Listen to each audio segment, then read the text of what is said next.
Boredom is a complex emotional state that can profoundly affect our brains. When we're bored, our minds aren't just idling. They're actively struggling to engage with the world around us, searching for stimulation, craving for something, anything, to break the monotony. And when that stimulation doesn't come, that's when things get interesting. Because boredom doesn't just make us feel restless or unfulfilled. It changes the way we think, it alters our brain chemistry, it impacts our focus, our decision-making, our creativity, and even our mental health. Welcome to Brain Hub. Boredom, viewed as a trivial annoyance to some and an existential dread to others, is a complex emotion that is more than just the absence of something to do. In fact, it triggers a unique state in our brain that has some surprising benefits. When we're bored, our brain doesn't just switch off. Instead, it switches on an area known as the default mode network. This network, which includes parts of our brain associated with problem-solving and creativity, fires up when we're disengaged from the world around us. But it can be a source of creativity and innovation. When we allow our minds to wander, we can stumble upon new ideas, solve problems in unique ways, or even have moments of self-discovery. Think about some of the greatest minds in history: Albert Einstein, Isaac Newton, Nikola Tesla. They all had moments of profound insight during periods of mental downtime. Could it be that their boredom was a catalyst for their genius? In essence, when we're bored, our brains enter a state of self-reflection, problem-solving, and creativity. It's a time when we can connect with our thoughts and ideas in a way that's not always possible in our busy lives.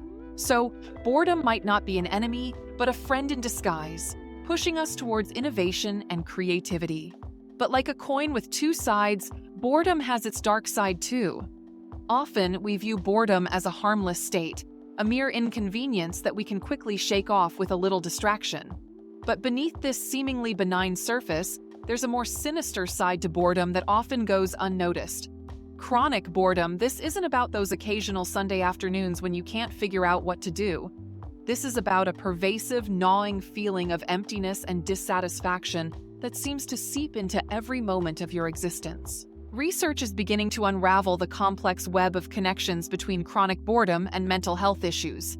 It's been observed that individuals who frequently experience boredom are more likely to suffer from conditions like depression and anxiety. That's right, the seemingly harmless state of boredom could potentially be a breeding ground for these significant mental health conditions. And it doesn't stop there. Chronic boredom has also been linked to attention deficit hyperactivity disorder, or ADHD. Those with ADHD often struggle to maintain attention on tasks that don't stimulate them sufficiently, leading to a heightened sense of boredom.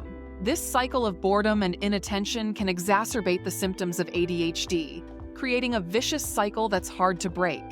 So, what's going on here? Well, boredom, depression, anxiety, and ADHD all share a common thread. They're related to our brain's reward system. When we're bored, our brain isn't receiving the reward it expects from engaging in stimulating activity, leading to feelings of dissatisfaction. Over time, this lack of reward can contribute to the development of mental health issues. This is why it's essential not to brush off chronic boredom as merely a mood. It's a significant indicator of our mental well-being and should be addressed with the same seriousness as any other mental health concern. Therefore, it's crucial to understand and manage our boredom, not just for our mental health, but for our overall well-being. So, how can we navigate this complex emotion and use it to our advantage? Boredom, like any other emotion, is a signal. It's our brain's way of telling us that the current situation is not satisfying, that we're not engaging with the world in a meaningful way. But rather than seeing boredom as the enemy, we can use it as a catalyst for change. Let's start with mindfulness. It's a simple yet powerful tool to help us tune into our feelings and thoughts. When boredom strikes, instead of trying to escape it, we can sit with it. We can notice how it feels, where in our bodies we experience it, what thoughts it brings up. This mindful approach can help us understand what we're truly craving. Is it connection, stimulation, challenge? Next, consider your hobbies. Remember that book you've been meaning to read? The guitar gathering dust in the corner? The recipe you've bookmarked but never tried? Now is the perfect time to dive in. Hobbies are not just time fillers, they're opportunities for self-expression and growth. And let's not forget about learning.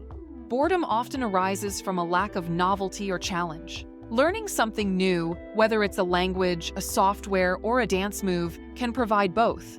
Plus, it's a great way to boost your brain health and self-confidence. But perhaps the most important strategy is to recognize and address boredom before it becomes chronic. If you find yourself constantly bored, it may be a sign that something deeper is at play. Are you dissatisfied with your job? Are your relationships fulfilling? Are you taking care of your physical health? Boredom can be a wake-up call, urging you to take action and make changes. Remember, the key is not to eliminate boredom, but to harness its potential for creativity and self-improvement. After all, as the saying goes, only boring people get bored. So, next time boredom strikes, don't run from it. Embrace it. Use it as a springboard for growth and discovery. And who knows, you might just find that boredom is your new best friend.